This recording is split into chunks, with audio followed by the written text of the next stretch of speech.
So, One Piece is one of my favorite anime of all time. To its world, its characters, the journey, the action, and the writing, it is nothing short of fantastic, and it's the reason to its huge fan base and long-running success. However, the complexities of the series has unintentionally heightened the difficulty to gamify One Piece, and despite its countless attempts, it unfortunately falls short when compared to Naruto Ninja Storm 4 and Dragon Ball FighterZ. And the developers are not all to blame here. First of all, they are handling unfinished material, Untitled Chapter 1001, and will probably only finish in 6 years' time. Trying to power scale One Piece characters is like asking the anime community which is the best anime. To me, Dofi is not commander level. Cracker shows like it's a difference between Cracker and Wait, what? Ty, you had us in the first half, bro. You had us in the first half. Don't take the bait. Nah, Ty. And most of the attacks by One Piece characters are pretty humongous in scale, making it pretty difficult to gamify in general. Now, my first One Piece game was actually on the PS Vita. Yep, what the hell is that shit? And the game was One Piece Unlimited World Raid, and it was actually pretty enjoyable. It was simple in its RPG mechanics, had a variety of characters to enjoy, and was an above average game. However, the de-emphasized gameplay mechanics and repetition started to creep on, and the One Piece charm was unable to sustain itself throughout my playthrough. And personally, that is kind of the common trend. One Piece Burning Blood was pretty well favoured by some, but the ridiculously short story mode, clunky combat and bad audio syncing and the general lack of content prevented it from being the ideal 3D One Piece fighter. Similarly, One Piece World Seeker, that has a small cult following, was marred, with a lifeless open world, repetitive missions and only being able to play as Luffy, prevented this One Piece game from being a pretty good one. And what in the Jesus did Jump Force do to Gear 4 Luffy? What on earth is this? So when I got my hands on One Piece Pirate Warriors 4 and after platinuming the game, to me this is the most fun I've had in a One Piece game, period. And the single reason for the game's fun factor is its gameplay.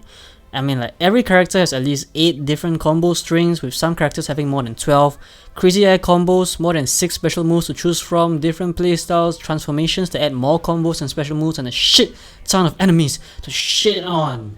Okay, now before I gush about the gameplay, let's talk about the worst part of the game. the story.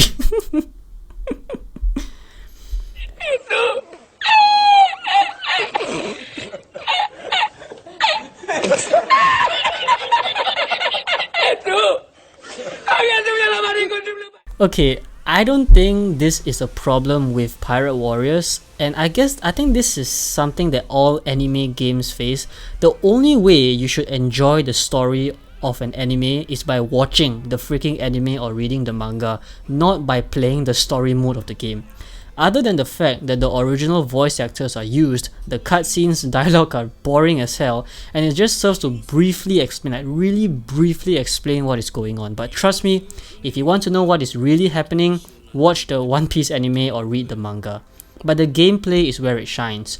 One Piece definitely fits the Musou style of games, as many characters' moves are very destructive and large in scale, so by providing thousands of enemies to shit on, it comfortably accommodates the destructive combos from the different characters. Now, some people and even I thought initially that it was going to be really boring and repetitive. I mean, on the surface, through the gameplay trailers, it seems like you're just mindlessly destroying your enemies with very little conviction.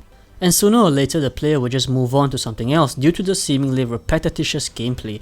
However, the game actually does a really good job in diversifying it. First, 52 different characters. Again, 52. All decked out with their own unique set of combos and special attacks.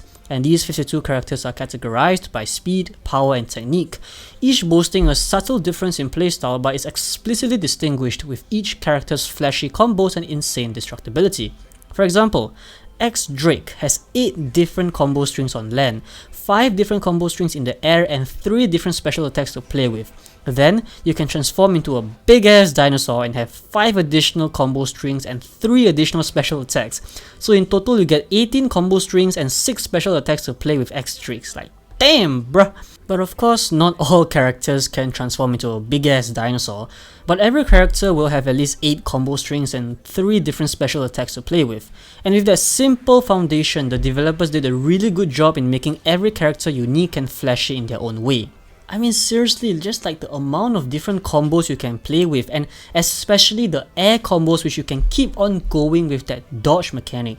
So when you're in the air and you complete an air combo, you can just dodge, which basically sort of combo cancels or whatever you call it, and you can continue with another combo, an air combo, which you can just keep the enemy on top all the time. And then you pair this up with a sky type One Piece character. You can basically just fuck every character in the ass. I mean, seriously, it's really awesome because it just allows you to keep on juggling the enemies on and on and on, and it just really makes you feel like a damn powerhouse. And in addition to the diverse characters, you will also get a multitude of vibrant maps that are destructible, which amplifies a sense of power when playing. Some maps have these frustrating invisible walls, but for the most part it makes up for its really awesome presentation and destructibility. Missions are played out in a way that makes you traverse the whole map, and you will be brimming with activities as you play at higher stages. Of course, some characters are absolutely broken, but it really is the style and flashiness of the gameplay. I mean, I think that's the whole point of the game. The characters are supposed to feel broken, you're supposed to wreck anyone and everyone. And I think just how explicitly different each character's combos are, how flashy each character's special moves and combos are, just makes Pirate Warriors 4 a really awesome game to just sit back, relax, and just destroy every single enemy on your pathway. And I know there will be people saying that it is a downgrade from Pirate Warriors 3 as there are lesser maps, or Pirate Warriors 4 used DLC to have more characters than Pirate Warriors 3. And yes, even I am pretty frustrated that some characters like Killer doesn't have air combos. Like, well, why the hell do you not have air combos? But really, I don't think we will ever get a complete One Piece game until the story finishes. And unfortunately, we are just stuck with what we have. And yes, it may not be a perfect game. I mean, what the heck? Just don't tell the One Piece story through a game, okay? Can we please have a 2D One Piece fighter, please? Okay, but nonetheless, despite your criticisms and whatever, I think personally it is one of the most fun experiences I've ever had. I mean, it gave me the incentive to platinum the game, and I feel that if you are a One Piece fan, One Piece Pirate Warriors 4 is almost a must-buy to enjoy the characters, and you can play around with so many of them, to enjoy the different combos, the flashy ones, and of course the body. But this game is a very fun game nonetheless, and when it comes to fun and fun factor only, this is the best One Piece game in that aspect. So yeah, that's it. See ya.